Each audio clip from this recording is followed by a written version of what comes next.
Hey guys, I wanted to make a video really informally, just doing some softly speaking so I can be a little bit further away from the mic here. And I wanted to talk today just about kind of just a lot of stuff moving around, I guess. I've gotten a lot of awesome comments on my most recently posted videos, which is great. I love to hear from you guys as always. And I really appreciate the support of the channel as always as well. But at the same time, it's been so hard and I just want to kind of make a video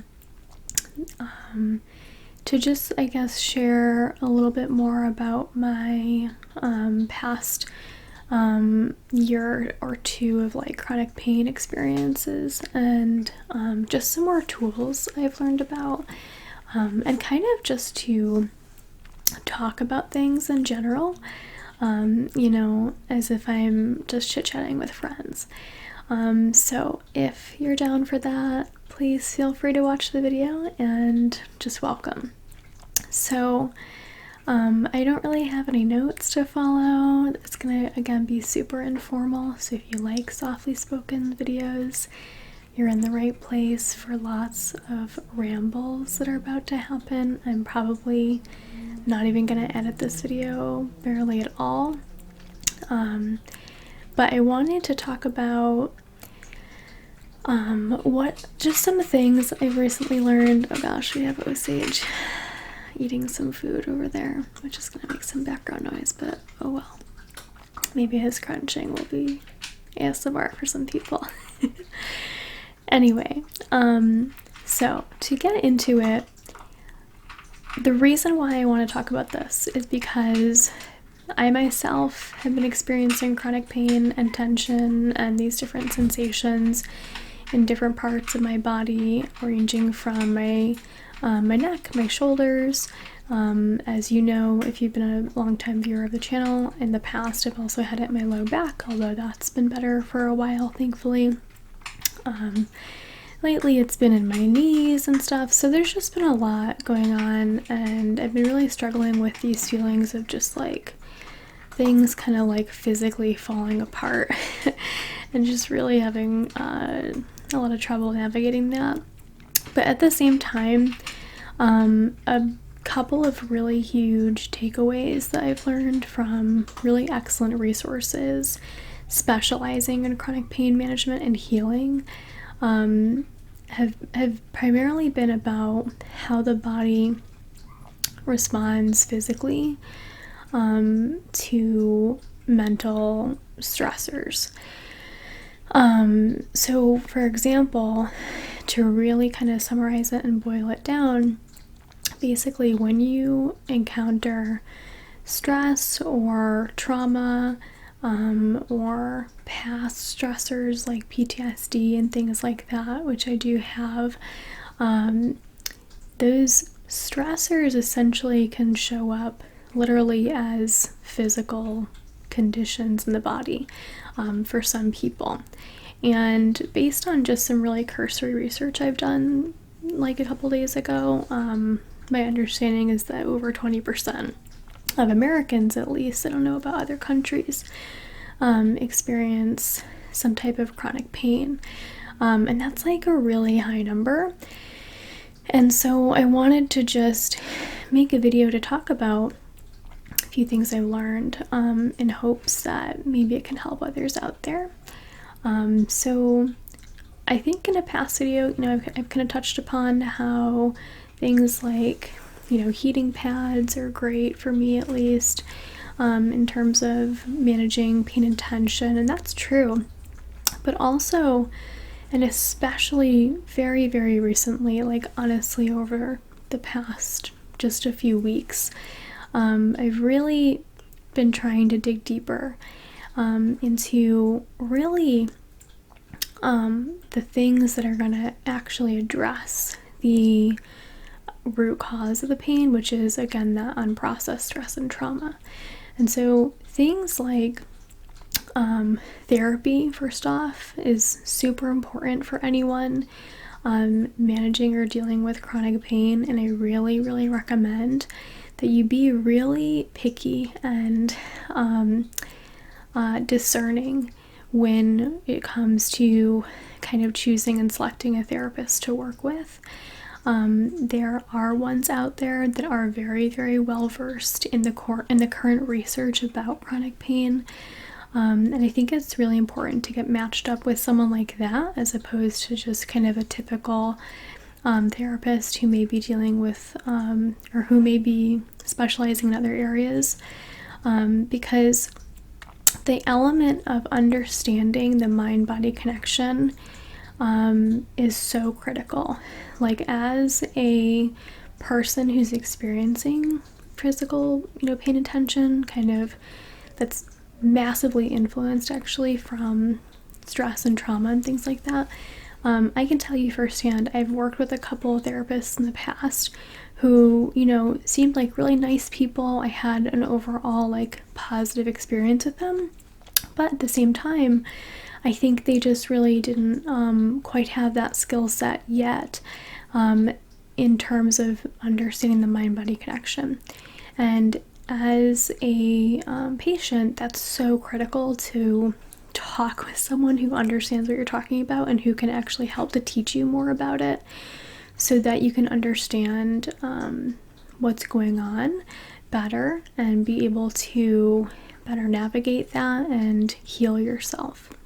So that is just absolutely critical. And I'll leave a link down below in the description of a couple of resources that I really, really love that I recommend that you check out. So therapy is one of them. Another huge area that I've finally clicked with recently is also journaling. And before you kind of back up and say, Megan, I hate journaling, I'm not gonna ever do that. Believe me, that was me 6 months ago. I completely hear you. I used to be the exact same way. I just didn't find the appeal in it whatsoever. I kind of just thought, what's the point in keeping a diary? Why would I want to do that? And I just did not understand the process and kind of the actual point of journaling. And I think that's what held me back for so long from actually doing this really easily accessible. At least it's not easy in practice per se, because of course a lot of feelings come up which are important to process, and that's not necessarily an easy thing, but it's easily accessible. Most people have a pen and paper or a pen and a notebook or some type of computer that they can type on or something like that. That's fairly easily accessible to them.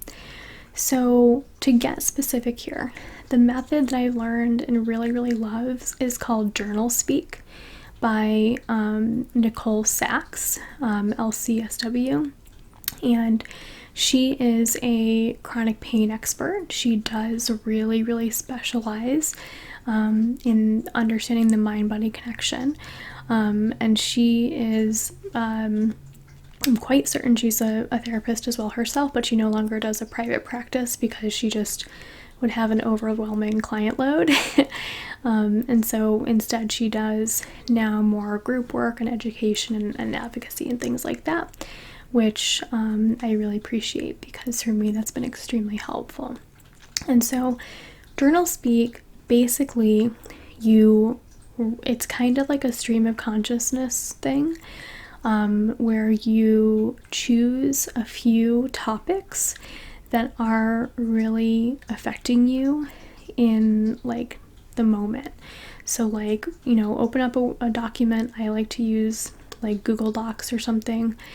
And the key thing here though, that I think makes it different from other journaling practices, and for me this was what really drew me in, is that this practice is 100% private, and you're not keeping a journal by your nightstand, for example, for someone to find. You just write down all this stuff, you get it out, and as you're doing that, you're processing it, And then here's the key, is you destroy it after. And this really appealed to me because I just didn't, again, like the idea of like, I don't know, like a relative or something, like stumbling across a notebook with like all of this information in it. So for me, that's why I never did journaling in the past, and why I always just completely avoided it, because I didn't want to have to deal with that potential challenge. And so this really appealed to me with JournalSpeak, is after you're done, you just literally highlight all your words and delete them. And then you delete the document, and then you empty out your trash folder, so it's just gone. Same thing goes for if you're just writing it down. You either rip it up and throw it out afterward, or you could like burn it or something. And basically what's happening here with this method, and the reason why it's so effective, is because it really helps you to slow down and actually process, again, current stressors, past traumas, and things like that, that for me at least would often just literally bounce around in my head all day. Like, I don't know about you, but unless I verbalize a thought, or unless I slow down and actually write it out, or I say it aloud, for me it's difficult to kind of get all my thoughts straight. And it often is kind of just like a jumble of words, literally like bouncing around my head. And for me, in the past, whenever I needed to make a big decision or vent about something, I needed to talk to someone. And that can be hard on other people sometimes. And as much as I really appreciate, the support of others around me, and at the same time, like, I just, I needed a private space, I guess, to process some of these things. And so that's what JournalSpeak really gives you. All it kind of boils down to, and sorry to keep using that phrase, but I'm trying to think of something that would be a similar gist. But what it comes down to, I guess, is that you open a document, let's say, or you open up a notebook, you write down like 3 to 5 topics that you want to cover, and then you just write, and you write, and you write, and you write about these different topics.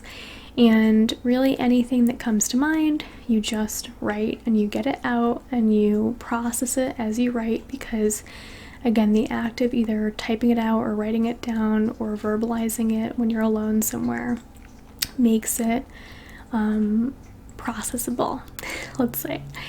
And this has just been so helpful for me. Really, the gist of all this, again, is that because of these unprocessed stressors and traumas, the body kind of will store that tension, and over time, and this, by the way, like, is a well-documented scientific thing. This is not just Nicole's theory or anything like that. There are multiple chronic pain experts that are in agreement about this, because these stressors and traumas essentially create a state of constant hypervigilance in people. And again, that tension and that sort of, not an inability to relax, but you're not able to relax as easily, fully. And it kind of keeps you, it keeps you in this constant state of fight, flight, freeze, fawn. So you're kind of in like a trauma response for most of the time, which makes it really difficult to function in your life, and difficult to, if it kind of happens to you, if it, like it happened to me, it makes it difficult to move about your day, because you have all these aches and pains that go on and on and on, and trigger other aches and pains and things like that.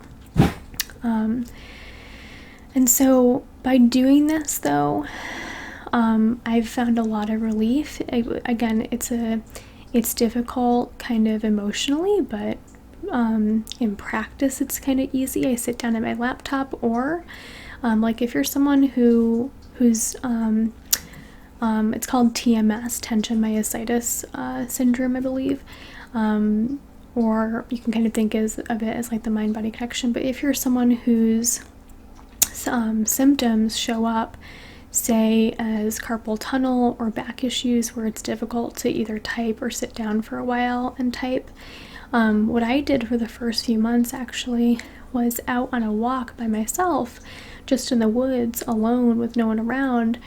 I would just verbalize to myself, kind of like how I'm just talking now, about some of these thoughts that I just needed to process. And again, just stressors. And it's a very, again, like stream of consciousness thing. So at first you're starting to talk about how you're upset about, I don't know, the lawn not being mowed or something. It can be little things, it can be big things. But let's say that's where you start and you're really upset about that one day for some reason.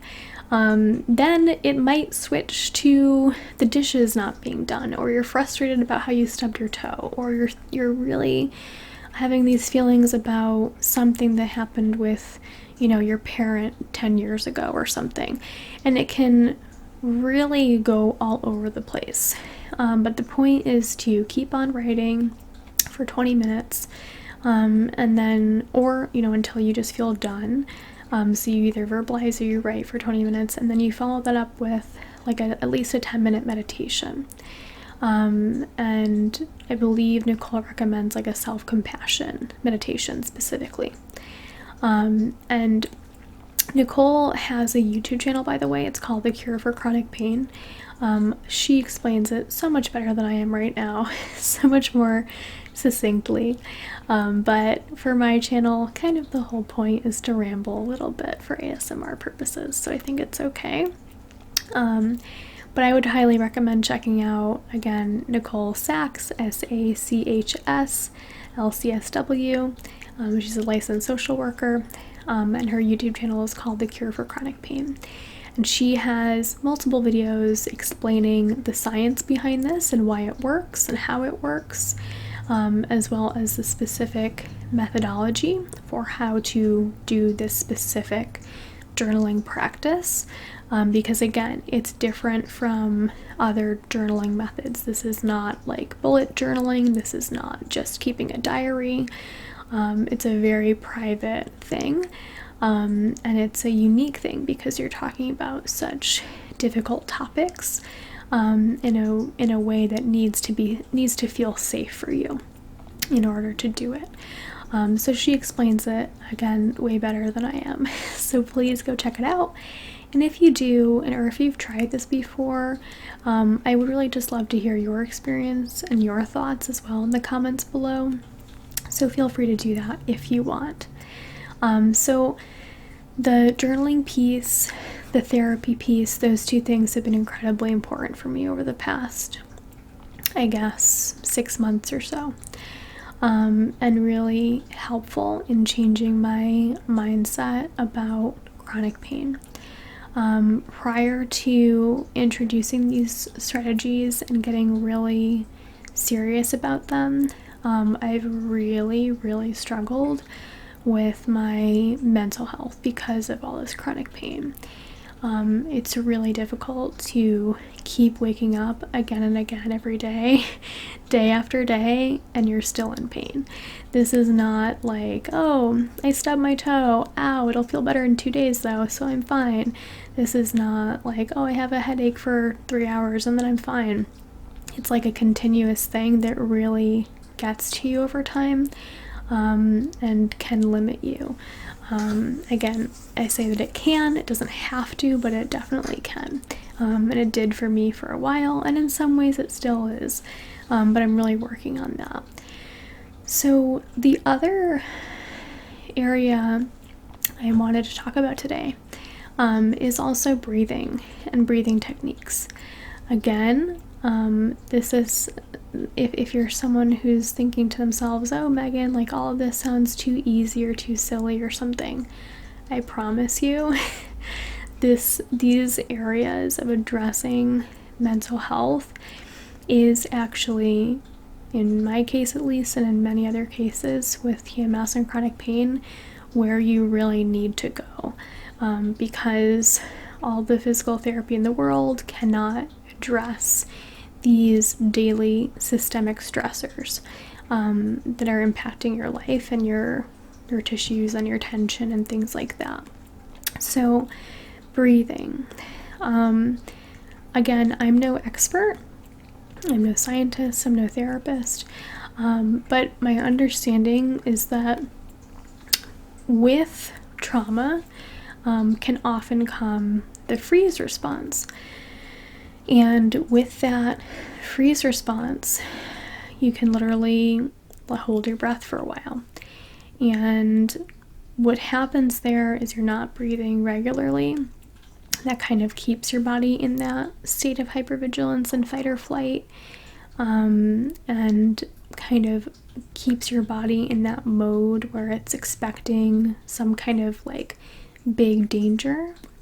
And breathing exercises and breathing techniques, because again, it goes beyond just sitting there and breathing like we all need to do every day to live.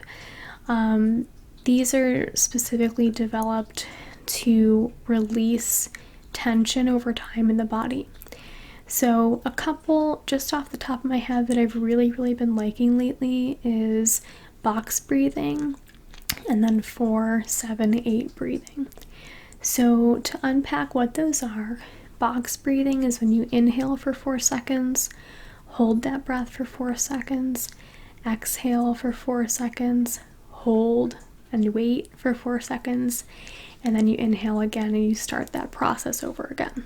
So if you imagine a box, like with my little frame right here to the side of me, so you inhale for 4 seconds, hold for 4 seconds, exhale for 4 seconds, and then wait for 4 seconds. And then you inhale for 4 seconds, hold for 4 seconds, exhale for 4 seconds, and then wait for 4 seconds, and you repeat for a while. Usually I'd say at least 5 to 10 minutes. And this can be incredibly powerful in helping you to kind of pause and slow down and reset, and to help the body to calm after a trauma response that might come up during the day. So I really love box breathing, and for me, I try to take nice deep breaths, and sometimes it's difficult because one of my pain symptoms is I have a little bit of like a pain in it's right between my spine and my right shoulder blade. So it's right where I need to like inhale deeply. And it's a catch-22 because on the days when that hurts, it's difficult to inhale, but the reason why it's hurting is because I'm not breathing deeply and consistently, and I'm holding my breath and I'm creating tension without even realizing it. And so that box breathing has been, again, such an easy thing. It's free. If you breathe, if you're live watching this video right now, you can probably do it. And there are probably dozens of videos on YouTube explaining how to box breathe and to guide you through box breathing exercises that you can go search for right now. Maybe finish this video though first and then go look at that. But it's a great technique, very easy. The other one is that 4-7-8 breathing. So it's kind of a similar thing. You can think about this more like a circle. So again, you're inhaling deeply for 4 seconds, you're holding for 7 seconds this time, and you slowly exhale for 8 seconds. Then you inhale for 4, hold for 7, and then slowly exhale for 8.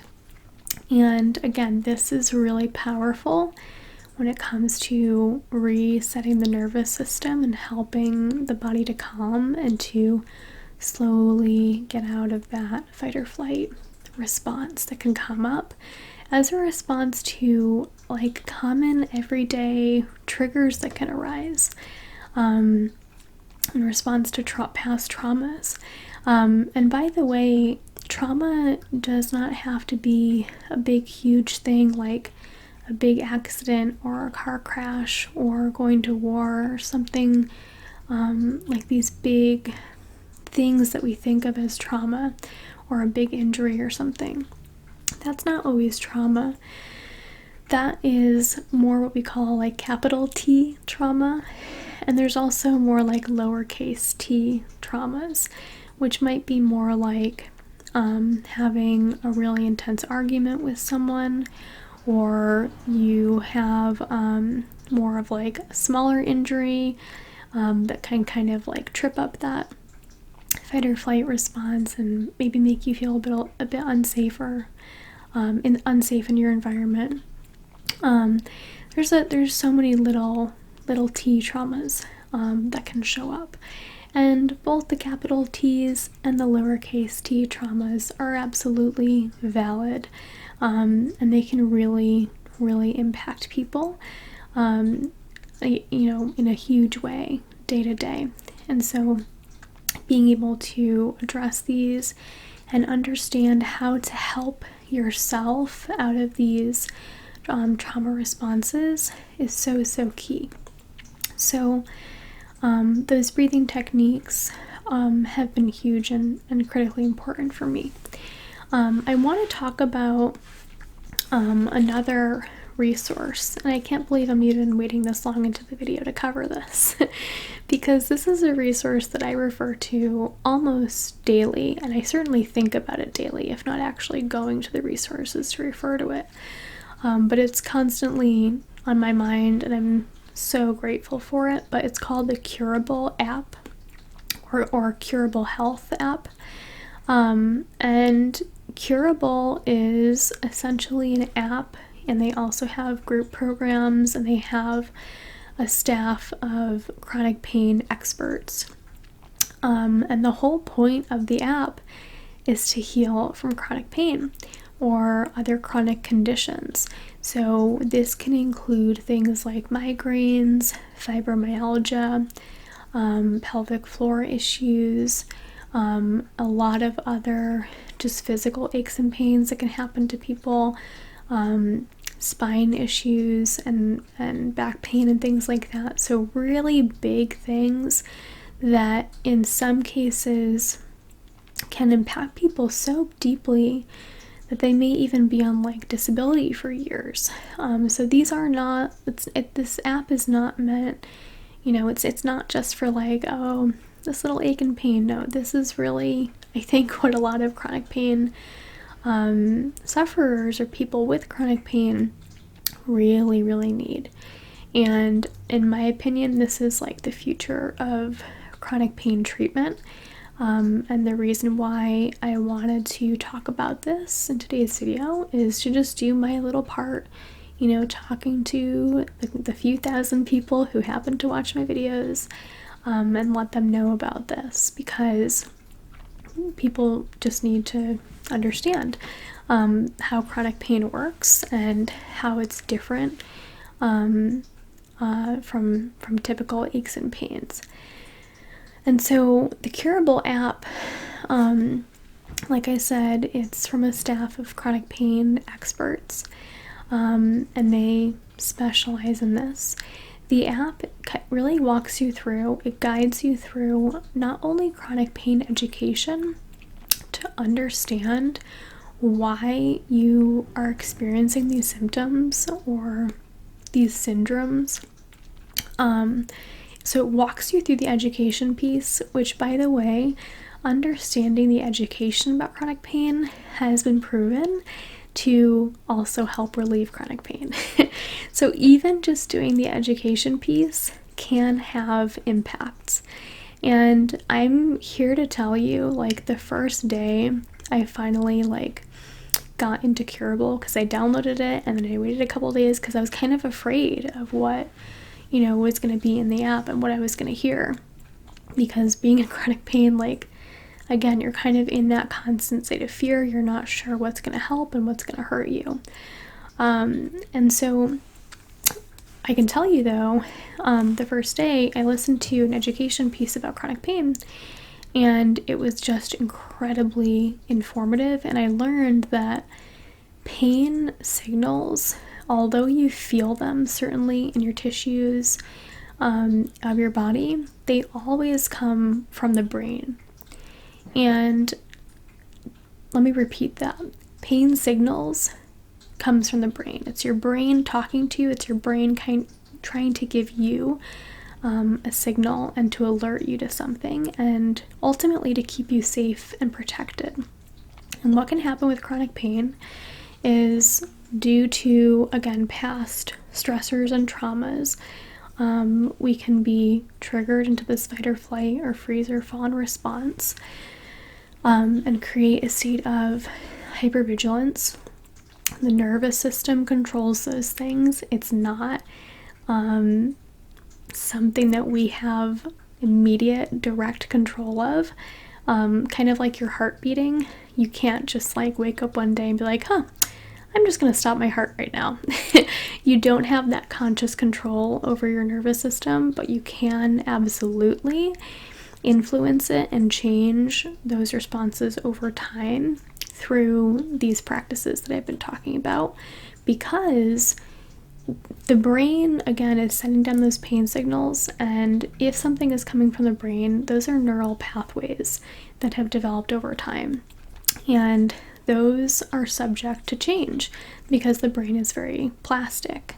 Plastic meaning that it can change and we can shape new habits and things like that over time.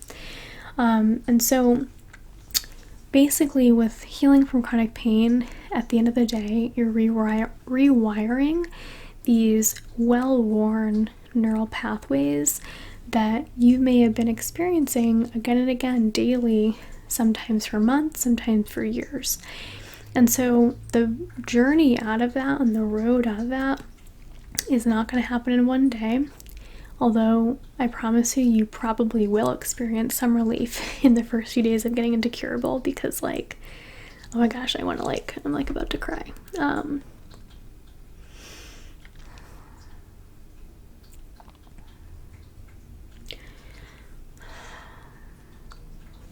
Because it's so powerful. And so I forgot where I was.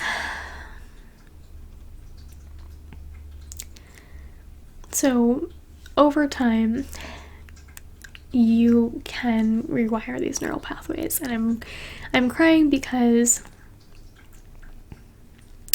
I'm thinking back to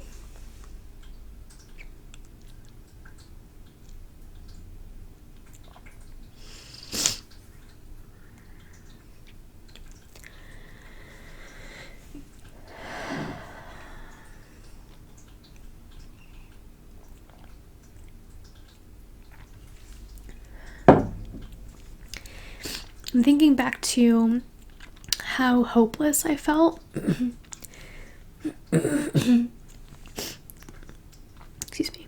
How hopeless I felt prior to this app, and how frustrated and confused I felt prior to this app. And I just can't even tell you what a utter relief it was to realize that, because this chronic state was signals from my brain, I had a little bit more control over that than my body, if that makes sense. So to put that into context, what I mean is, I finally realized that it wasn't going to be physical therapy or surgeries or, constant appointments or procedures every single week, or even things like acupuncture every single week. It was going to be these other brain training activities, basically, that was actually going to help me to heal. And this was a huge relief, because you know what? Physical therapy and procedures and acupuncture and stuff, all that costs a lot of money, even if you have insurance sometimes. And for me, because of my limitations with work, it was becoming incredibly stressful to go to physical therapy because of the financial aspect of it, which made the whole thing kind of counterproductive in some ways, unfortunately. And so I realized that I was in way more control. Like for me, although it's not easy, although it's still really, really hard, I felt this immense sense of relief because changing my brain felt a lot more accessible to me and realistic, and it made so much more sense than having to go to physical therapy for who knows how long, a year, 2 years, I don't know. I was already going to physical therapy probably for like, I'd say at least 6 months straight every single week prior to finding CURABLE. And so that, again, was just such a huge relief. And I can also recommend to you, if you're at a place where perhaps you're just curious about all this, maybe you don't want to pay for the CURABLE app yet, which, by the way, I would recommend still doing if you're in need of it, because I think it's like $67 or something for a year, although you might be able to get a discount. Sometimes they run sales and it ends up being only about $45 for a whole year. Believe me when I tell you that investment is like tiny compared to what you may be spending on things like physical therapy and potential surgeries and things like that. And I think it's just incredibly, incredibly worth it to give it a try. And so anyway, if you're not in a place yet where you might want to give that a try, I would highly recommend just checking out their Instagram page.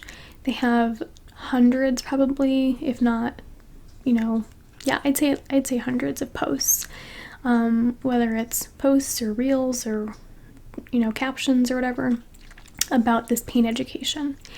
And honestly, like, I find their Instagram page just as motivating and helpful as the app itself. They're two different things for sure. You definitely learn way more with the app, gets into way more detail, but starting with the Instagram page, at least you can explore a bit and understand hopefully more of what I'm talking about here today. And the same thing with Nicole Sachs' Instagram as well. She has probably, again, hundreds of posts explaining in more depth and detail what I'm talking about right now. And so I would highly recommend checking those out. A couple of other things I wanted to talk about today before I kind of wrap up this video is, because I've been talking for quite a while now, is also a few tools that I still do use every single day, in addition to these mental health resources like therapy and breathing and journaling and meditation.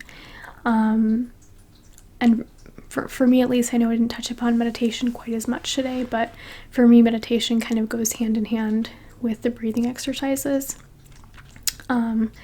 There's an excellent meditation if you type into YouTube a meditation by Jon Kabat-Zinn. It's a body scan meditation. That for me was helpful as well, especially in the first several months. I recommend trying it out daily if you can. It's been proven to help reduce symptoms of anxiety, I believe in clinical trials in terms of chronic pain. So check that out. I'll probably leave a link in the description down below about it. So a couple of other just tools that I'm absolutely also relying on, probably just as much daily as these other things in terms of mental health, is my heating pads.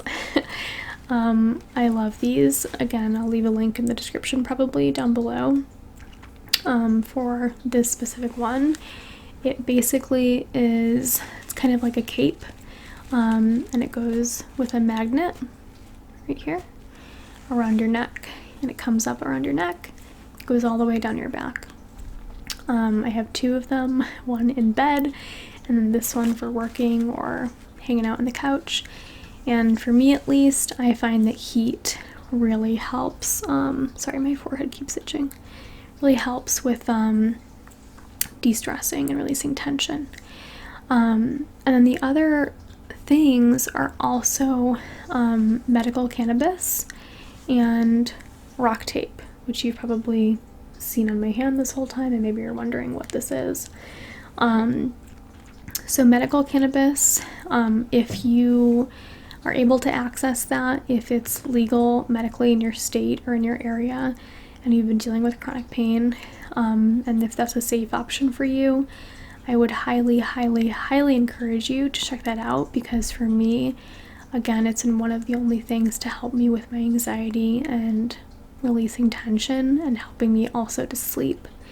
And improving sleep quality is so important for healing. And so if that's something that you've been thinking of maybe trying, please give it a try. Personally, I take about 5 milligrams of edibles daily, and it really, really helps. Sometimes I need a little bit more at 10, but for me, that's pretty much it, and it's kind of like a daily medication for me at this point. It's been integral to my healing, and I've been utilizing that for about a year. I just got my medical card renewed a few days ago, so that's been huge. And then the rock tape as well. So as you can see, I happen to have it in my hand today, but I also have it usually on my knee. Sometimes I use it on my back, just kind of all over, depending where I need it. If you're not familiar with rock tape, it comes in these strips that on like a roll basically, and you unroll it and then you cut the length of strips that you need. They have YouTube tutorials showing you exactly how to do it for different parts of the body where different aches and pains can be. And basically it's a stretchy adhesive tape, and with rock tape I like to use this blue water resistant kind because it withstands showering and river swimming and bathing incredibly well. And for me, I can usually do one application that will then last at least a week, and that saves me the time and effort of reapplying. Not that it's that hard, but also it saves me money as well. You can get a roll like this, and by the way, this strip here is cut in half, so normally it's like twice this thickness here. It's about 2 inches wide on the roll. You can get different thicknesses and different colors online. I just get mine from Amazon. Basically with rock tape, it's meant to gently support different areas and joints of the body to help relieve inflammation.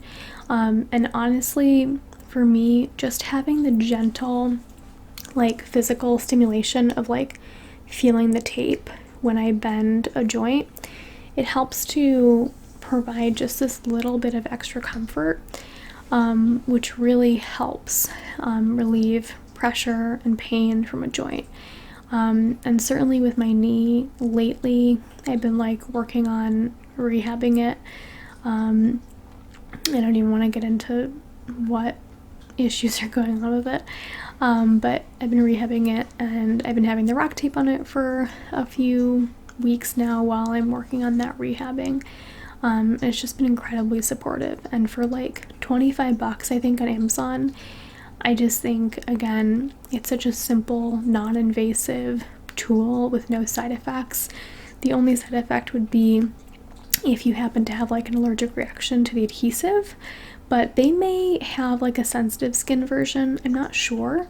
But certainly you could contact them or email them or check out their website or their products if you have any concerns. Or you could always, get it and just test it on like a little patch of skin. Just put like one little bit and see if that gives you any reaction. For me, I've been using the water resistant kind really regularly, honestly, for like I'd say at least a year. And before that I used it on and off for a while. I've never had any reaction to it. It's always been very, very comfortable for me. Lasts a long time. And I just think it's incredibly helpful. And I'm all about any solution or tools that don't have side effects, like heat and ice, and rock tape, because these are tools that are more sustainable daily and they're not going to have side effects, as opposed to taking medications like ibuprofen, or things that can impact like your liver and your stomach lining and your gut health and ovulation for your cycle and things like that, if you're someone who has a cycle. So those three, I'd say cannabis, heat, rock tape, off the top of my head, in addition to therapy, journaling, breathing exercises, and meditation. So I guess that's like about 7 total strategies. I'm just going to call this video like 7 strategies to heal chronic pain. But for me at least, they work incredibly well. And again, just more praise for rock tape. Like, you can put it literally anywhere. I've had rock tape on my neck, on my shoulders, on my back, on my upper back, on my low back, on my knees. You can do it on like your shins, your ankles, anywhere where you have skin, you can do it. Before I wrap up, I'll add in a couple of like pro tips for rock tape. As someone who's been using it regularly for a long time, I recommend 2 things every single time 3 things every single time that you use rock tape. Number 1, you need to clean the area really, really well that you're about to put the rock tape down on. If you have skin oils or lotions in the area, the adhesive is not going to stick as well, and it's going to peel up faster, resulting in wasted rock tape and more time for you to then go ahead and reapply. So clean the area really, really well with a soap that won't leave residue. I usually just use Dr. Bronner's or Branch Basics. And then right before, like once I'm all prepped, I'm sitting there, I've measured out my pieces of tape, I've cut off the corners to round the corners so it won't catch on my clothing and it won't, come up and start to, what do you call it? Not rip, but just come up at the edges and peel back. So I've done all that, I'm sitting there, and after I've washed it, I'll also just put a bit of rubbing alcohol on like a towel, and just for about 30 seconds or so, wipe the area down with rubbing alcohol, again, to totally remove any oils that might be there, to really, really help that adhesive stick. Because I promise you, like, the adhesive is gentle. It doesn't hurt that much when you take it off. And so just to get it to stick, and save yourself the time of having to reapply, it helps. Number 2, is that number 2? Number 3. Oh my gosh. I'm not going to edit this video, so all this is just going to be in it. Is once you've applied it, so you've washed your hands, you've used your alcohol on the spot, you've applied it. For me, because I love my heating pad so much, and I love efficiency and ease, I like to seal the deal, so to speak, with the rock tape with heat. They say that friction, so rubbing the area, creates a little bit of heat, which helps the adhesive stick. Personally, I figure, okay, if a little bit helps it to stick, how about just a whole heating pad? Is that going to help it to stick? Yes, it will. And so once I apply it, I usually will reserve another 20 minutes or so to go sit down with my heating pad and just put it right on the area, whether that's on my knee or, in the case of last night, my hand. And I'll wrap my heating pad around the area so that the heat really, really activates the adhesive and gets it to stick. And that way, this one application, whether it's on my knee or my hand or whatever, hopefully it's gonna last at least 5 days to a week, even through sweating, showering, bathing, swimming, hiking, getting, dirty mud on your leg and stuff, all those things. It'll persevere once you get it to apply correctly. So again, soap, alcohol before, and then heat for me, about 20 minutes after, because it just A, feels good, and B, really, really helps the adhesive so that you're not having to constantly reapply. Oh my gosh, another tip that I forgot. Wow. There are 4 tips, and I'm so sorry for not writing down any notes about this prior, but you signed up to watch this rambly video, so here we are. The 4th tip is to trim any body hair that's in the area first as well. So I just like to use my Manscaped trimmer on my knee because I don't shave my legs. And so the Manscaped trimmer, though, creates a surface where there's not as much hair. The hair is just really, really trimmed down, but it's not removed or waxed to the point where there will be like any ingrown hairs or irritation or anything like that, like there would be from waxing or shaving. So yeah, I recommend either using a trimmer. I really like the Manscaped. I've been using it for years now. It's incredibly effective regardless of your gender. It's not just for men. It's excellent for just body hair trimming and stuff, and specifically for trimming body hair prior to a rock tape application. It's just really easy and great. If it's in a smaller area, like last night for my hand, I used a little eyebrow shaver, those little sticks you can get with a little tiny razor at the edge where you just trim your eyebrows. And I just used that on my knuckle. I have a little teeny tiny bit of little hairs on my knuckles, and I don't think it made a huge difference, but I just figured, okay, just in case, I'm just gonna do a little, razor on that, get it all off, just in case it helps it to stick better, because again, I don't want to be wasting rock tape or having to reapply constantly. So to recap, the soap beforehand that won't leave residue, the rubbing alcohol in the area to really remove any dirt and oil, trimming the area with a trimmer. I like the Manscaped or eyebrow little shavers, and then heat afterward. So those are my thoughts on that. Alright, you guys, I'm gonna stop rambling now. I've been going for almost an hour. We'll see how long this video is once I cut off the beginning, because I'm not gonna edit the middle at all. And I just hope that you enjoyed and that maybe you learned something. And if you're someone who's struggling with chronic pain, please, please, please, please check out the resources I've mentioned. You'll be really, really happy and relieved, hopefully, that you did. And I just hope that it's helpful. Okay, guys. That's all. I hope you have a great day or night whenever you listen to this, and who knows when I'll be back next. I don't even know, but thank you for listening for now, and yeah, I hope you have a great day or night, and we'll talk soon. Bye.